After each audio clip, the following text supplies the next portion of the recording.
बुधो बाबा हिकड़ो कॉन्सेप्ट रहियल हुयो मुझे ख्याल में तो चैप्टर कंप्लीट आ transcription translation gene code tRNA tRNA बुधो टीआरएनए जो कम छा हुयो डिस्कस कई हुई सही साइटोप्लाज्म में हुंदो आ अमाइनो एसिड खणी करे राइबोसोम तक पहुंचाइंदो आ for the formation of protein I tRNA specific हुंदो आ टीआरएनए वटि हिकड़ी सीक्वेंस हुंदी आ उनी के चयो से एंटी कोडान जो कोडान जे गर्ल्स अगर कोड कोडान आई अच्छा एंटी कोडान कोडान सा मैच थींदो आ बॉन्डिंग थींदी आ या कोड सा कोडान सा एंटी कोडान टीआरएनए वटा टीआरएनए आरएनए सा वनी बाइंड थींदो आ छा कंफर्म करण लाए त मां सही आयो आ या न तो उन लाए बॉन्डिंग जरूरी आ सही आ बॉन्डिंग जरूरी आ अगर बॉन्डिंग करेक्टली थे जी कोडान आ ए त एंटी कोडान हुंदो यू अगर कोडान ए आ एंटी कोडान हुजे यू जी त माना यो टीआरएनए गलत आयो आ त माना मथे ते खयल अमाइनो एसिड भी सही न हुंदस माना डीएनए जे मैसेज जे खिलाफ आ डेविएट आ अब वन तू तुझी जगह ना है वो टीआरएनए उते वैलिड थींदो यूज थींदो उन टीआरएनए के इस्तेमाल कबो जंहिंजो एंटी कोडान कोडान सा सही बॉन्डिंग करे सही बॉन्डिंग माना केड़े रूल जे अकॉर्डिंग चारगफ जे रूल जे अकॉर्डिंग सही एडेनिन यूरासिल सा यूरासिल एडेनिन सा गुआनिन साइटोसिन गुआनिन सा आरएनए जी गाल आ न टीआरएनए भी आरएनए आ त एमआरएनए भी आरएनए आ अजो टीआरएनए गर्ल्स जेको आ न वो इन शेप जो हुंदो आ ये शेप हुंदी आ टीआरएनए जी ठीक आ टीआरएनए में 4 आर्म्स हुंदियूं आहिनि जनरली 2 आर्म कंसीडर थींदियूं आहिनि हिक ही मतलब साइड जेके थस टोटल 4 आहिनि ही जेका साइड थस 3 एंड खां शुरू थियो आ 3 एंड समझो था सॉरी 5 एंड खां शुरू थियो आ केड़ी एंड खां 5 एंड समझो था 5 प्राइम आई यो टीआरएनए हलियो अचे तो वकड़ खाइंदो 3 ते खत्म दे दो माना आरएनए एक्चुअली सिंगल स्ट्रैंडेड आ आरएनए एक्चुअली छा हुंदो आ डीएनए एक्चुअली डबल स्ट्रैंडेड हुंदो अब मुख्तलिफ एंड स्ट्रैंड मिलियल हुंदियूं आहिनि हे ॾिसो डबल स्ट्रैंड अथव पर ॿई मुख्तलिफ स्ट्रैंड आहिनि या साॻी वकड़ खाधा आहिनि साॻी कॉइल थियल आ हितां शुरू थिए थी हिते ख़त्म थिए थी वकोड़ियल आ त आरएनए जेको आ एंटी पैरेलल स्ट्रैंड जो ट्रू डबल स्ट्रैंड ना आहे सही आ साॻी चेन फोल्ड थियल आ अब मां चवां हिते एडेनिन आ त साम्हूं छा हूंदुसि वरी थायमीन आरएनए में थायमीन हिते गुआनिन आ त हिते छा हूंदुसि एड़े तरह सां इहा बॉन्डिंग थियल आ हलो ॿी ॻाल्हि ही जेका साइट आ न हीअ इन्ही ते टीआरएनए अमाइनो एसिड खणंदो आ माना इन साइट ए जेका आहे इन्ही खे चवंदासीं अमाइनो एसिड कैरिंग साइट ठीक आ ही जेका कल मां टीआरएनए जी फिगर कीअं ठाही गर्ल्स याद थव मां हीअं ठाही सिंपल करे हे मां चयो मां अमाइनो एसिड अथसि ऐं हिते मां रखियो हुयो यू ए या मां हिते रखियो ए यू जी कोडान याद थव एमआरएनए हुयो हे त एंटी कोडान छा चयो हुयोसीं यू ए जी ईअं हुयो न ए यू जी त यूएसी हे कोडान आ त हे एंटी कोडान है बॉन्डिंग थी वही त माना हे अमाइनो एसिड में थियो नी ना याद आ गाल कल वारी त माना ही जेका साइड थस इहा थस केड़ी इहा साइड थस anticodon site anticodon site हे अमाइनो एसिड के खणण वारी मथे ते अमाइनो एसिड खयल थस ऐं हेठां एंटी कोडान साइट थस मां कल मां ही आर्म्स न ठाहियूं हुयूं साइड वारियूं ही ऐं ही हाणे ही जेका साइड था हिन के थीटा चवंदा आहियूं हिन साइड के डी आर्म चवंदा आहियूं D arm and theta arm या जीरो आर्म भी हिन के चवंदा आहियूं जेका डी आर्म हूंदी आ इहा हिकड़े एंजाइम के एक्टिवेट कंदी आ अवा रटो न लगाइणो आ मां नालो ॿुधायां थो एंजाइम जो पर तव्हां एतिरो या इहो इंटर में टॉपिक आ हे जो मां तव्हांखे छा चयो, न्यूक्लिक एसिड एॾो एक्सटेंड करे लिखियो आहे फेडरल वारनि, सॼो चैप्टर आहे इंटर में, तव्हां उते ज़बरदस्त तरीक़े सां पढ़ंदव। तव्हांजी खोपड़ी थोरो फिराए पियो कल्ह बि प्रीवियस लेक्चर में, पर शाबस अथव, पोइ बि सुठो सम्झी वियो ॻाल्हि खे। अब ॿुधो हाणे इन डी आर्म जो छा आहे, एंजाइम खे एक्टिवेट करणु। एंजाइम कहिड़ो? उहो एंजाइम जेको अमाइनो एसिड खे लोड कंदो। वो एंजाइम अमाइनो एसिड काथे पिया हूंदा आहिनि? साइटोप्लाज्म में। उतां टीआरएनए खणी ईंदो न, त टीआरएनए कहिड़े अमाइनो एसिड खे खणंदो? उन अमाइनो एसिड खे एक्टिवेट उन अमाइनो एसिड खे लोड करण जे लाइ छा खपे? एंजाइम खपे। उहो एंजाइम इन साइट ते हूंदो जेको एंजाइम एक्टिवेट थींदो ऐं लोडिंग कराईंदो छाजी? अमाइनो एसिड जी। हर टीआरएनए ते पर्टिकुलर डी साइट हूंदी ऐं पर्टिकुलर अमाइनो एसिड खजंदो। माना हिन साइट जो कम आहे ये समझो अमाइनो एसिड जी लोडिंग कराइणो। हाणे एंजाइम जो नालो आहे अमाइनो असाइल टीआरएनए सिंथेटेज। छॾे ॾियोसि, यादि न कयोसि।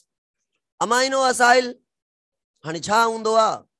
अमाइनो एसिड सां बॉन्ड कराईंदो आहे एंजाइम कंहिंखे? एटीपी खे। सही आहे? हे यादि न करणी आहे ॻाल्हि, मां ईअं तव्हांखे थोरी खोपड़ी में ॿुधायां थो, इंटर जी ॻाल्हि आहे। अमाइनो एसिड ऐं ॿियो केरु मिलंदा आहिनि? एटीपी। ऐं इन मां 2 फास्फेट रिलीज थींदा आहिनि। त बाक़ी एटीपी मां छा बचो girls? AMP. AMP plus amino acid, इन खे अमाइनो असाइल चऊं था। अमाइनो असाइल, अमाइनो असाइल इन्हनि खे चयोसीं।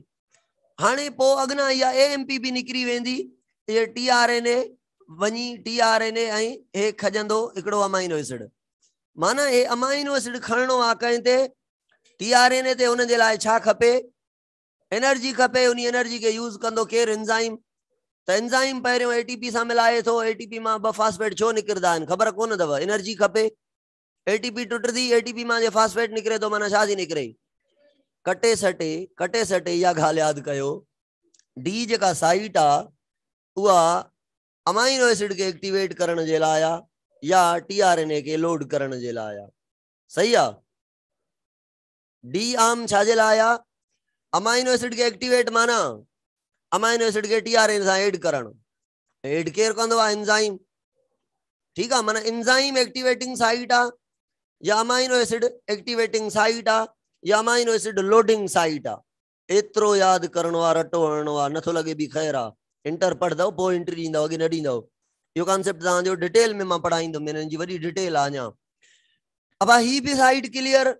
हिन साइट ते अमाइनो एसिड कंहिं खणायो? D site.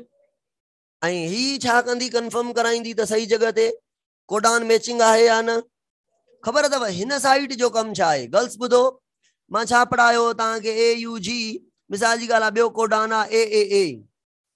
त ॿियो जेको टीआरएनए ईंदो गर्ल्स, उहो टीआरएनए कहिड़ो अचणु घुरिजे? UUU। अब ॿुधो, अगरि हिते बि AAA हुजे कोडान, त इहो टीआरएनए लाज़मी आहे मथां हिते अटैच थी वञे, हिन ते अटैच न थिए। 2 कोडान साॻे जहिड़ा आहिनि, थी सघे थो न? ही आर्म ख़बर अथव छा? हीअ कहिड़ी आर्म आहे? थीटा और 0। इहा आर्म ॿुधाईंदा त तूं परे बीठो आहे, विच में न्यूक्लियोटाइड छॾिया थी। न्यूक्लियोटाइड छॾिया त हिते अमाइनो एसिड इनकोड थींदो?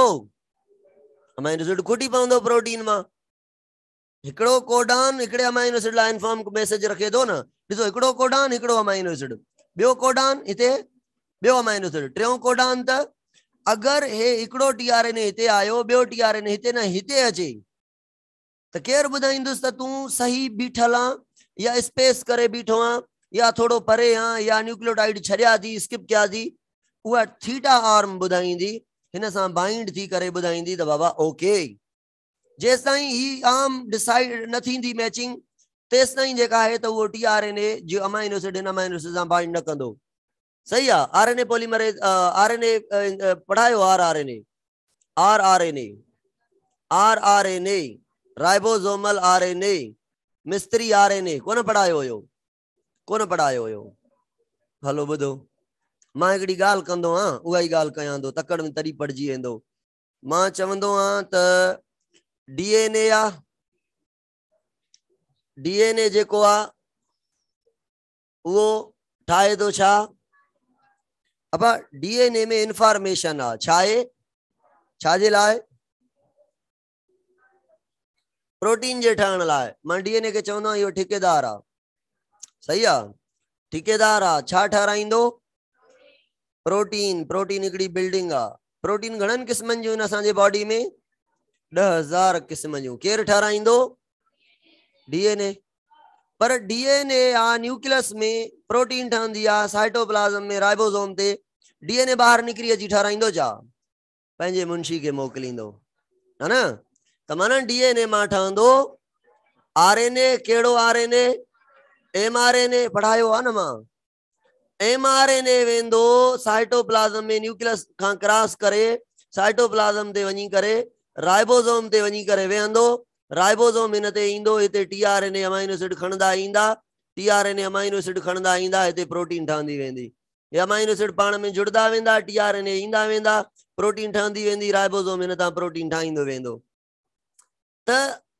इन डीएनए मां आरएनए ठहण माना ठेकेदार मुंशी ठायो मुंशी जेको आहे एमआरएनए हुयो इहो मैसेज खणी आयो साइटोप्लाज्म में राइबोसोम ते राइबोसोम हिकिड़ो दुकान आहे हिकिड़ी फैक्ट्री आहे जिते प्रोटीन ठहंदी आहे ऐं उते मिस्त्री जेको आहे उहो केरु आहे प्रोटीन ठाहिण वारो आरआरएनए राइबोसोम में कोन पढ़ियोसीं 50% राइबोसोम आरआरएनए जो ठहियल आहे हाँ राइबोसोम में मां पढ़ायो आहे त राइबोसोम 50% आरआरएनए जो ऐं 50% प्रोटीन जो ठहियल आहे त ही जेको आरआरएनए आहे इहो प्रोटीन ठाहींदो इहो मिस्त्री आहे पर अमाइनो एसिड त खपनि केरु खणी ईंदो अमाइनो एसिड मजूर खणी ईंदो मिस्त्री पाण त कोन वेंदो राइबोसोम के छॾे पंहिंजी फैक्ट्री के छॾे करे त टीआरएनए अमाइनो एसिड खणंदो ईंदो ऐं मुंशी वेठो आहे दुकान फैक्ट्री ते हे फैक्ट्री जो जेको मिस्त्री आहे टीआरएनए इहो प्रोटीन ठाहींदो वेंदो हे थियो ठेकेदार हे थियो एमआरएनए मुंशी टीआरएनए थियो मजूर आरआरएनए थियो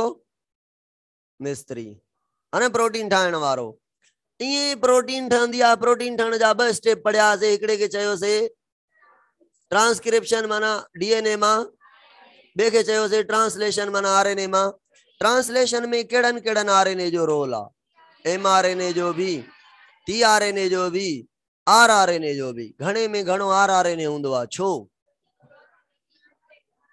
राइबोसोम खोड़ सारा हुंदा आहिनि प्रोटीन केमल केड़ी ठहंदी केमल केड़ी ठहंदी त मैसेंजर आरएनए केमल केड़ो ईंदो केमल केड़ो ईंदो सजियूं त एट अ टाइम नथियूं ठहनि न कंहिं सेल में केड़ी कंहिं में काथे कंहिं में थोरी कंहिं में घणी ठहे थी त एमआरएनए हुंदो छा ते डिपेंड कंदो त प्रोटीन केतिरी ठहे थी ऐं केड़ी ठहे थी टीआरएनए ऐं आरआरएनए जो नंबर जेको आहे कांस्टेंट आहे टीआरएनए साइटोप्लाज्म में पया हूंदा अमाइनो एसिड खणंदा वेंदा प्रोटीन ठहण जे लाइ ऐं आरआरएनए राइबोसोम ते पया हूंदा प्रोटीन ठाहींदा वेंदा हर दफ़े एमआरएनए चेंज हूंदो नई नई प्रोटीन ठहंदी ॿुधायो जहिड़ो कोड ओड़ो कोडान ओड़ी प्रोटीन अगर कोड में चेंज आ त कोडान में चेंज ईंदी त मां सवाल पुछा हुयमि न हिकिड़ो डीएनए आहे हुन में 99 न्यूक्लियोटाइड आहिनि घणनि अमाइनो एसिड जी प्रोटीन ठहंदी स्टॉप कोडान के छॾे करे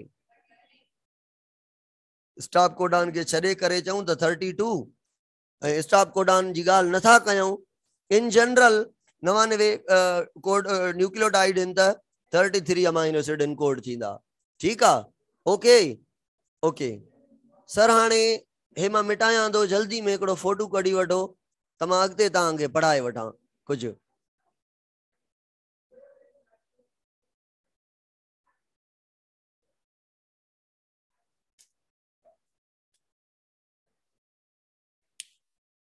मिटायूं जंहिं फोटो न कढियो आहे उहो ग्रुप में मोकिले छॾियो ॿियनि खे बि मिली वेंदो कुझु पढ़ी वठूं बाबा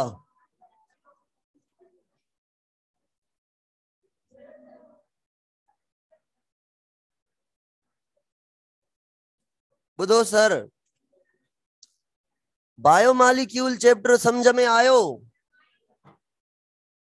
ओ छोकरियों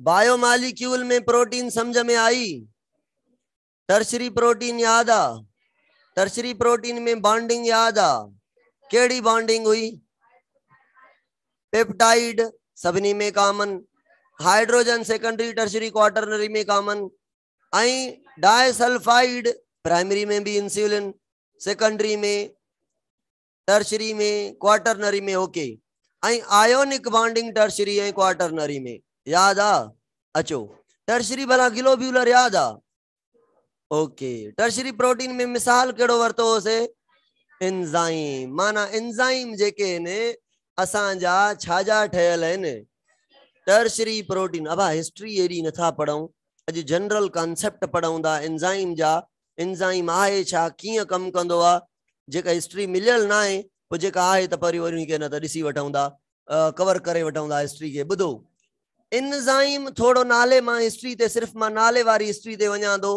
इन लफ्ज़ जी माना इन ज़ाइम जेको लफ्ज़ आहे उहो वरतो वियो आहे यीस्ट मां ठीक है माना यीस्ट मां केमिकल मिलन था हिकड़ा उहे केमिकल छाजा ठयल आहिनि प्रोटीन जा ठयल आहिनि उन प्रोटीन जे ठयल केमिकल के चऊं था एंजाइम ऐं ये जेके प्रोटीन जा ठयल मॉलिक्यूल आहिनि जेके पहिरियां पहिरियां कॾहिं कंहिं मां मिलिया पहिरियां एंजाइम जी डिस्कवरी कंहिं मां थी यीस्ट मां तंहिंजे करे एंजाइम के नालो ॾिसो छा रखियो वियो आहे एंजाइम माना यीस्ट मां मिलंदड़ प्रोटीन के भी नालो त ईअं ओधर ते पियो हुयो न घणे हुजण जे करे प्रोटीन छो नालो आहे घणे हुजण जे करे त एंजाइम के नालो एंजाइम छो मिलियो आहे यीस्ट मां पहिरियों दफ़ो ॾिठो अबा यीस्ट भी त एंजाइम भी त प्रोटीन आहे न हाँ एंजाइम भी त प्रोटीन आहे न पोइ प्रोटीन नालो न रखियऊंसि हलो प्रोटीन न रखियऊंसि एंजाइम छो रखियऊंसि अगर मां गर्ल्स तव्हां खां पुछां हलो यीस्ट मां मिलियो अगर मां पुछां इहो त डिस्कवरी जे अकॉर्डिंग नेम आहे न अगर फंक्शन जे अकॉर्डिंग नेम चओसि त पोइ छा नेम ॾींदव तव्हां चवंदव सर इहो एंजाइम जेको आहे यानी इहा जेका टर्शरी प्रोटीन आहे एंजाइम कहिड़ी प्रोटीन आहे टर्शरी प्रोटीन में भी कहिड़ी प्रोटीन ग्लोब्यूलर प्रोटीन तव्हां चवंदव सर इन प्रोटीन यानी एंजाइम जी ॻाल्हि कयां थो मां इन जो कम आहे केमिकल रिएक्शन कराइण छा कराइण बॉडी जे अंदर रिएक्शन कराइण केड़ा ऑल मेटाबॉलिक रिएक्शन केटाबॉलिक एनाबॉलिक सजा रिएक्शन कराइण कंहिंजो कम आहे एंजाइम सभिनी प्रोटीन जो न एंजाइम जंहिंखे चवंदा उन प्रोटीन जो कम आहे छा कराइण रिएक्शन कराइण अब ॿुधो एंजाइम काथे प्रोड्यूस थींदो बॉडी जे अंदर सेल जे अंदर या सेल खां ॿाहिरि जनरली त बाबा जनरली त नेचुरली सेल जे अंदर आर्टिफिशियली पैदा करे सघूं था एंजाइम प्रोटीन आ जीन के यूज करे सघूं था पर इन जनरल नेचुरल ॻाल्हि कयूं त एंजाइम काथे पैदा थींदो सेल जे अंदर त चयो वियो एंजाइम के छा चयो वियो बायो कैटलिस्ट एंजाइम के छा नालो ॾिनो वियो कैटलिस्ट माना रिएक्शन करण वारो या असली के कैटलिस्ट जी माना है रिएक्शन जेके थियन था बॉडी जे अंदर उन्हनि के स्पीड अप करण वारो कैटलिस्ट जी माना छा वठदा हो केमिस्ट्री में केमिकल रिएक्शंस के स्पीड अप करण वारो माना एंजाइम छा कंदो आ केमिकल रिएक्शन के फास्ट कराइंदो आ अब पानी केमिकल रिएक्शन कंदो कि न कंदो कंदो न छो कंदो छो त अगर पानी के टेम्परेचर ॾियूं त वो कन्वर्ट थींदो एच आइन में उहे हिकिड़ी पीएच सेट कंदा हाँ उन जी हिकिड़ी पर्टिकुलर पीएच हूंदी या उहे माना फ्री आयन्स हूंदा आयोनाइजेशन ठाहींदा हिकिड़ी पीएच घटि वधि थींदी त जेको मॉलिक्यूल हूंदो उते रिएक्टिव हुन सां एच या ओएच रिएक्ट कंदी पानी भी रिएक्ट करे सघे थो माना रिएक्शन काथे थींदो अब खाधो जे खाऊं था गर्ल्स अगर एंजाइम न हुजनि त छा खाधो डाइजेस्ट न थींदो थींदो जेका एसिडिक कंडीशन आहे मादे में उहा ई गादे के गारींदी पर एंजाइम जी ज़रूरत छो पई एसिड जे इंतजार में वेहूं सॼो ॾींहुं लॻी वञे जेको अॼु सुबुह सां खाधो खाई आया आहियूं सुबुह ताईं मस वञी करे डाइजेस्ट थिए बॉडी जी ज़रूरत पूरी थींदी बॉडी असांजी एॾी इफिशिएंट वर्क कंदी हार्ट पंप करे थी हर ऑर्गन जुदा जुदा कम करे थो खोपड़ी अलाए केॾी एनर्जी इस्तेमाल करे थी हर दिमाग़ अलाए केतिरी एनर्जी इस्तेमाल करे थो जंगूं जेके आहिनि परे आहिनि बाहूं परे आहिनि एॾे एॾे ताईं फुड कीअं पहुचंदो डाइजेस्टिव सिस्टम कहिड़ो हुजे तेज है न त डाइजेशन जे लाइ या रिएक्शन करण जे लाइ ज़रूरत पई एंजाइम जी हलो सेल जे अंदर का शइ थिए थी काई चेंज अचे थी उन चेंज के मेंटेन करण लाइ मेम्ब्रेन टुटे थी सेल मेम्ब्रेन उन सेल मेम्ब्रेन के रिपेयर करण लाइ एंजाइम जो कम न आहे छा अब फास्फोलिपिड ठाहिणी आहे कन्वर्ट करणो आहे छा करणो आहे एंजाइमेटिक फंक्शंस आहिनि उन जे लाइ ग्रोथ लाइ एनर्जी खपे, एटीपी खपे, मॉलिक्यूल खपनि, ग्लूकोज खे टोड़ण लाइ रेस्पायरेशन में सॼा एंजाइम पढ़ी आया हो न इहे शयूं। त एंजाइम जाथे काथे खपनि ऐं तकड़ में फंक्शन करण जे लाइ असांखे एंजाइम खपनि। इहे रिएक्शन जे आसरे असां न वेंदासीं। अलाए कहिड़े मां कहिड़ो रिएक्शन थिए, एंजाइम हूंदा जेके स्पेसिफिक रिएक्शन करे स्पेसिफिक सबस्ट्रेट के स्पेसिफिक प्रोडक्ट में कन्वर्ट कंदा बॉडी के जल्दी में शयूं पहुचदियूं ऐं स्पेसिफिक पहुचदियूं त बॉडी असांजी सही सही वर्क कंदी। हाणे एंजाइम छो ज़रूरत पई, ॻाल्हि सम्झ में आई आहे। ओके, अचो हाणे अॻिते ॻाल्हि सम्झो। अॻिते ॻाल्हि सम्झो बाबा। एंजाइम खे छा चयोसीं?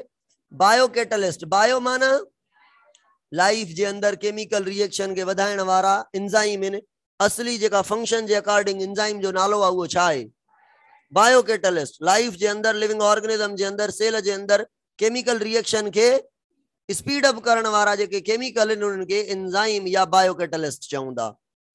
अचो हाणे मां तव्हांखे सुभाणे पढ़ाईंदुमि त केड़न साइंटिस्ट छा चयो एंजाइम के, केड़न छा चयो ज़ाइमेज कॉम्प्लेक्स छा है, फर्मेंट छा है, वगैरह वगैरह। पर अॼु असां बेसिक इंट्रोडक्शन कयूं था एंजाइम जो। ॿुधो बाबा, एंजाइम छा जा ठहियल आहिनि? जनरल कैरेक्टर पढ़ूं था एंजाइम जा। प्रोटीन जा एक्सेप्ट राइबोजाइम। हिकिड़ा एंजाइम आहिनि जेके जंहिंजो नालो आहे राइबोजाइम। इहे जेके एंजाइम आहिनि इहे न आहिनि ठहियल प्रोटीन जा, ये आरएनए नेचर जा आहिनि। सही आहे, माना प्रोटीन जा न आहिनि ठहियल। त हिन राइबोजाइम खे इहो छा आहे, हिननि जो कमु इंटर में ईंदव त तव्हां पढ़ंदव आरएनए खे टोड़ण जो कमु अथनि, आरएनए स्प्लाइसिंग जो कमु अथनि। अलाए छा आहे आरएनए स्प्लाइसिंग, तव्हां फ़िलहाल हिन ॾचे में न वञो। आरएनए स्प्लाइसिंग कंदा आहिनि। एक्ज़ॉन इंट्रॉन पढ़िया अथव? एक्ज़ॉन इंट्रॉन हलो ॿुधायां थो, पर ॾचे में घणो न वञो। एक्ज़ॉन डीएनए ते उहे न्यूक्लियोटाइड जंहिं वटि मैसेज हुजे उन खे एक्ज़ॉन चवंदासीं। डीएनए में उहे न्यूक्लियोटाइड जेके हरू भरू हुजनि, जंहिं ते काई मैसेज कोड न हुजे, माना उहे न्यूक्लियोटाइड जेके कोड चवराइनि था उन्हनि खे एक्ज़ॉन चवंदासीं। ऐं उहे न्यूक्लियोटाइड जेके हरू भरू आहिनि, जंहिं ते काई बि मैसेज न आहे, उन्हनि खे इंट्रॉन चवंदासीं। इंट्रॉन ऐं एक्ज़ॉन मां मैसेज कंहिं वटि आहे? हरू भरू सीक्वेंस कहिड़ी आहे? हाणे डीएनए मां जे आरएनए ठहे त इंट्रॉन एक्ज़ॉन त ॿई ठहंदा न। त पोइ आरएनए मां मैसेज कंहिं वटि आहे? इंट्रॉन वटि, एक्ज़ॉन वटि। आरएनए स्प्लाइसिंग छा आहे? जेके इंट्रॉन आहिनि उन्हनि खे कढो, जेके एक्ज़ॉन आहिनि उन्हनि खे पाण में जोड़ियो त अहिड़ो आरएनए ठहे जेको 100% इंफॉर्मेटिव हुजे।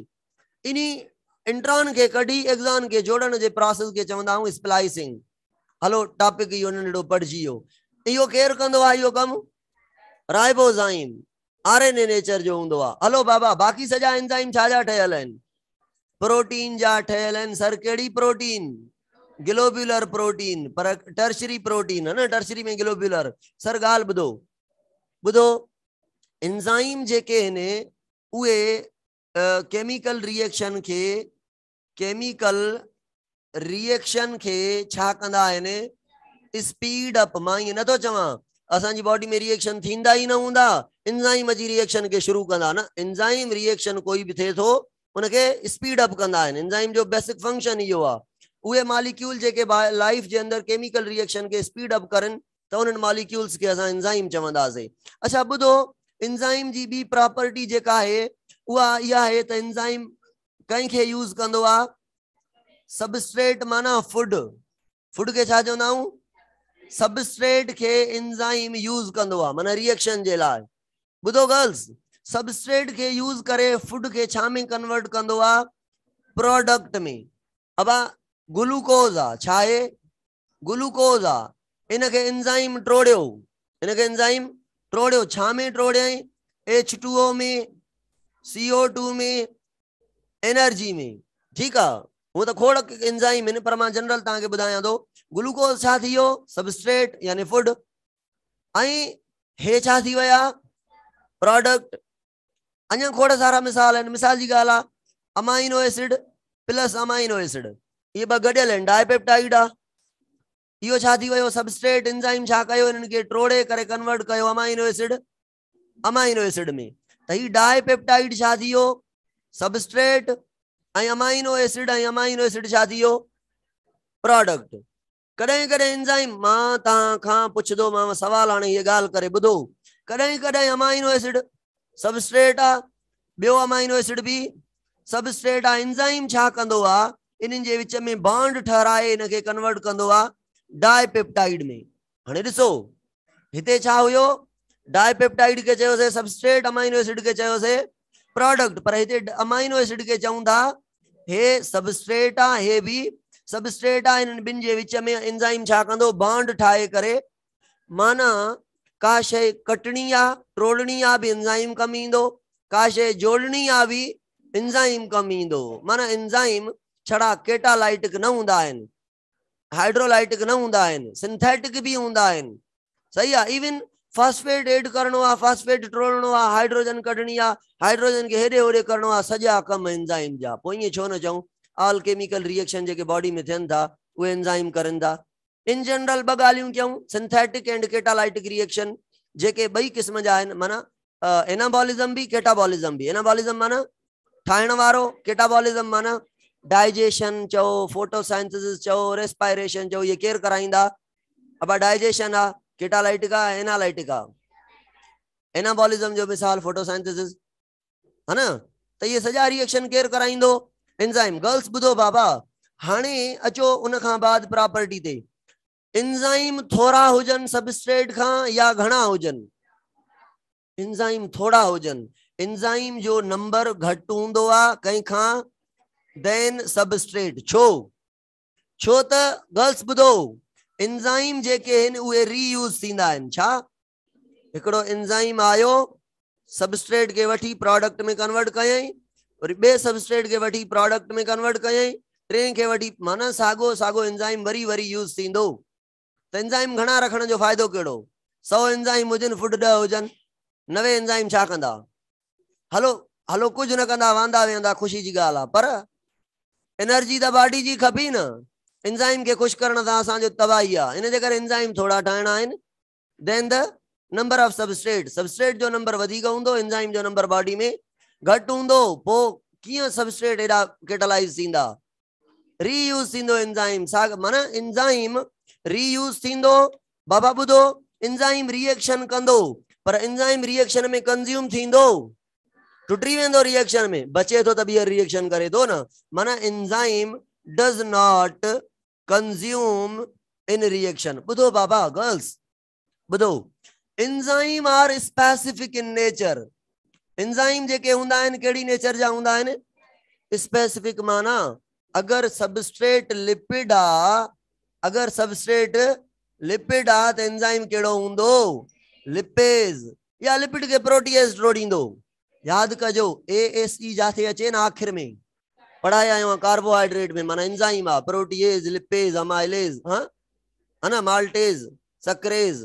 लेक्टेज ASE अचे त पर पेप्सिन वारियूं कुछ गालियूं अजीब आहिनि उते हली डिस्कस कंदासीं पेप्सिन में ASE कोने ठीक है पेप्सिन प्रोटीन के डाइजेस्ट कंदो जनरली त प्रोटीएज चऊंस ना पेप्सिन प्रोटीन के टोड़ींदो आ न हलो ॿुधो बाबा प्रोटीन के टोड़ण ला एंजाइम केड़ो हुजे प्रोटीएज भला प्रोटीएज के लिपिड ॾेऊं त टोड़ींदो प्रोटीन लिपेज के ॾेऊं त लिपेज टोड़ींदो न enzyme are specific in nature ऐं अमाइलेज अमाइलोज शुगर हुंदी आ अमाइलेज एंजाइम शुगर के टोड़ींदो है ना ऐं डीएनएज आरएनएज बिनी के मिलाए करे न्यूक्लियस चवंदा आहियूं न्यूक्लियस माना जेको न्यूक्लिक एसिड के टोड़े पोइ न्यूक्लिक एसिड केड़ो आहे डीएनए के टोड़न वारो डीएनएज आरएनए के टोड़न वारो आरएनएज समझो था पक अचो enzyme specific in nature in पर मां अगना हली ताके बुधाइंदुमि स्पेसिफिक ब गालियूं आहिनि हिकड़ा एंजाइम हाईली स्पेसिफिक इन बिया जेके आहिनि स्लाइटली स्पेसिफिक इन जो मतलब छा आहे थोड़ो मां ओवरव्यू ॾियां थो इन जो ॿुधो अबा हिकड़ो सबस्ट्रेट आ A बियो B टियों C चौथों D चारई प्रोटीन इन गर्ल्स चारई पर मुख्तलिफ A B C D चारई प्रोटीन इन हाने प्रोटीएज मां एंजाइम के चयो आयो हिकु नाहे ये प्रोटीन के टोड़न वारे सभिनी एंजाइम के प्रोटीएज चइबो आ प्रोटीन हिका छा 10,000 क़िस्म जूं आहिनि हर हिक के ठाहिण टोड़न ला एंजाइम अलग अलग हूंदो त प्रोटीएज हिकड़ी कैटेगरी जो नालो आ हिकड़े एंजाइम जो नालो नाहे अबा प्रोटीन A के टोड़न वारो हिकड़ो एंजाइम B के टोड़न वारो बियो एंजाइम C के टोड़न वारो ऐं D के टोड़न वारो चौथो एंजाइम अगर इए हुजे हिकड़े सबस्ट्रेट के हिकड़ो एंजाइम टोड़े तो ये एंजाइम हाईली स्पेसिफिक थी आ। पर अगर सबस्ट्रेट ए आ ऐं सबस्ट्रेट बी आ ये मैचिंग इन डाढ़ा डाढ़ा एक जड़ा आहिनि, थोड़ो इन्हनि में फर्क आ। ऐं हिकड़ो ही एंजाइम आ वन जेको हिन के भी कैटालाइज करे दो, हुन के भी कैटालाइज करे दो। सही है। अगर सी सबस्ट्रेट आ वो भी इन्हनि जहिड़ो आ, थोड़ो फर्क आ। तो हिकड़ो ही एंजाइम 2 3 4 सबस्ट्रेट के टोड़े तो अड़े एंजाइम के छा चवंदासीं? छाते थी खिले छोकरी? हाँ पढ़ूं पक्का? हलो इन्हीं के छा चवंदासीं? स्लाइट स्पेसिफिक या हाईली? Slightly specific. गाल समझ में आई? अचो अगते अचो। स्पेसिफिक खां बाद अबा एंजाइम जेके हिने उए फ्लेक्सिबल हुंदा आहिनि। छा हुंदा आहिनि? हार्ड रिजिड न हुंदा आहिनि। छो? छो त एंजाइम ठहियल आहिनि प्रोटीन जा, ऐं प्रोटीन जेका आहे त उहा फ्लेक्सिबल नेचर जी हूंदी आहे। मां यादि कयो, मां चयो एंजाइम पढ़ाईंदुमि त मां ईअं ठाहींदुमि, पर असली में एंजाइम इहे न हूंदो आहे। एंजाइम चेन जो ठहियल आहे, प्रोटीन जी चेन जो ठहियल आहे। त हुन में चेन्स में छा हूंदी? फ्लेक्सिबिलिटी हूंदी, लचक हूंदी। हिकड़ी साइड ॾांहुं कुझु कंदासीं त ॿी साइड ते फर्क पवंदो, हेॾां कुझु कंदासीं त होॾां वारी साइड ते फर्क पवंदो। माना एंजाइम फ्लेक्सिबल आ। इहा ॻाल्हि समझ में आई? एंजाइम खे हिकड़ी साइट हूंदी आहे, हुनखे चवंदा आहियूं एक्टिव साइट। एक्टिव साइट उहा साइट हूंदी आहे माना एंजाइम जो वात। मां चवंदो आहियां एंजाइम जो वात, जंहिंजे ज़रिए एंजाइम फूड खे खाए या ठाहे, माना यूज़ करे। जनरली सिंथेटिक हूंदो त ठाहींदो, नंढनि खे जोड़े करे वॾो ठाहींदो, कैटालाइटिक हूंदो त वॾे खे टोड़े करे नंढो कंदो, प्रोडक्ट नंढा हूंदा। त ही सबस्ट्रेट आ। ही छा आहे? सबस्ट्रेट माना फूड। जाते सबस्ट्रेट बाइंड थे तो रिएक्शन करण लाइ उनी जगह के उनी एंजाइम जे वात के चवंदा एक्टिव साइट। मां चवां active site is a groove like structure which used to bind and catalyze substrate, which used to bind and catalyze। Active site में बस साइट हूंदियूं आहिनि। हिकड़ी साइट के चवंदा आहियूं बाइंडिंग साइट, सिर्फ बाइंड कंदी। बी साइट के चवंदा आहियूं कैटालाइटिक साइट, उहा रिएक्शन कंदी। बाइंडिंग केड़ी? जेका सिर्फ सबस्ट्रेट सां बाइंड करे, सबस्ट्रेट सां बॉन्ड ठाहे। ऐं कैटालाइटिक केड़ी? जेका रिएक्शन में हिस्सो वठे। पहिरियां कंहिंजो रोल आ? बाइंडिंग जो, पोइ कैटालाइटिक जो। अब एंजाइम हूंदो, एंजाइम सां केर मिलंदो? सबस्ट्रेट। त चवंदासीं एंजाइम सबस्ट्रेट कॉम्प्लेक्स। सबस्ट्रेट के छा में कन्वर्ट कंदो? प्रोडक्ट में। त पोइ चवंदो एंजाइम प्रोडक्ट कॉम्प्लेक्स। पोइ प्रोडक्ट वेही रहंदो एक्टिव साइट में, निकिरे न बाबा, त ॿियो सबस्ट्रेट के एंजाइम वठे न। त पोइ प्रोडक्ट थींदो रिमूव, त खाली छा बचंदो? एंजाइम। वरी एंजाइम कंहिं सां बाइंड कंदो, वरी एंजाइम सबस्ट्रेट कॉम्प्लेक्स। इएं साॻो एंजाइम वरी वरी यूज़ थींदो रहंदो, खोड़ सारा प्रोडक्ट ठाहे ॾींदो। असां ख़ुशि थी वेंदासीं। जॾहिं प्रोडक्ट वधी वेंदासीं एंजाइम खे चवंदासीं अबा स्टॉप। माना एंजाइम खे स्टॉप भी करे सघूं था। कीअं? उहो मां तव्हांखे इनहिबिशन में पढ़ाईंदुमि। ठीकु आहे? कीअं एंजाइम खे चऊं था बा चुप हाणे वेही बस, ज़रूरत न आहे, इहा मां बाद में तव्हांखे पढ़ाईंदुमि। अच्छा गर्ल्स, एक्टिव साइट खां अलावा ॿी जेका साइट आहे पोयां वारी, इन्ही के चवंदा आहियूं एलोस्टेरिक। गर्ल्स मां सवाल पुछां थो, ताले ऐं चाबी मां अगर ताले के पुठियां अॻियां वारी साइड ते का शइ या चाबी के कंहिं बि हिक खे हिकड़ी साइड ते कोई फोर्स लगायूं त ॿी साइड ते इफेक्ट न थींदो आहे न? छाहे करे? उहे हार्ड आहिनि। पर एंजाइम फ्लेक्सिबल आहे, इलास्टिक नेचर जो आहे। एंजाइम जी काॾां बि का शइ अटैच थींदी त पूरे एंजाइम में चेंज ईंदी है न। छाजे करे? त एंजाइम में फ्लेक्सिबिलिटी। आ ॻाल्हि खोपड़ी में हुजे, इन ॻाल्हि सां ॿ टॉपिक क्लियर थींदा। इंड्यूस फिट मॉडल थ्योरी ऐं की एंड लॉक। सही?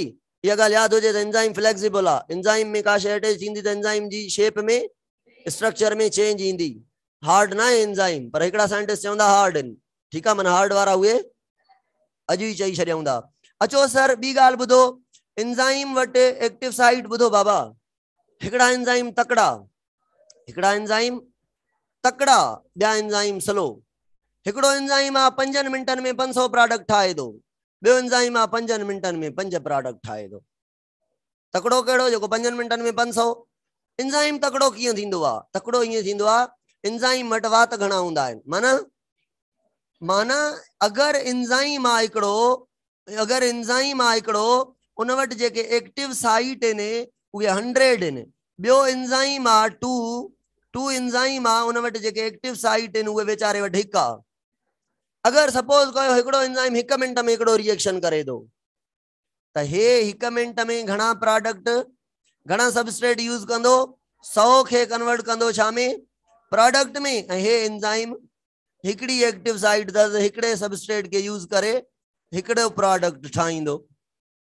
माना तेज़ कहिड़ो, जंहिंमें एक्टिव साइट घणियूं, त माना number of active site decide कंदो स्पीड ऑफ एंजाइम। इहा जेका स्पीड ऑफ एंजाइम आहे न गर्ल्स, इन खे चवंदा आहियूं टर्न ओवर रेट। छा, टर्न ओवर रेट या सेंट्रल कैटालाइटिक एक्टिविटी। कैटालाइटिक माना स्पीड, हाँ, कैटालाइटिक माना सेंट्रल कैटालाइटिक एक्टिविटी।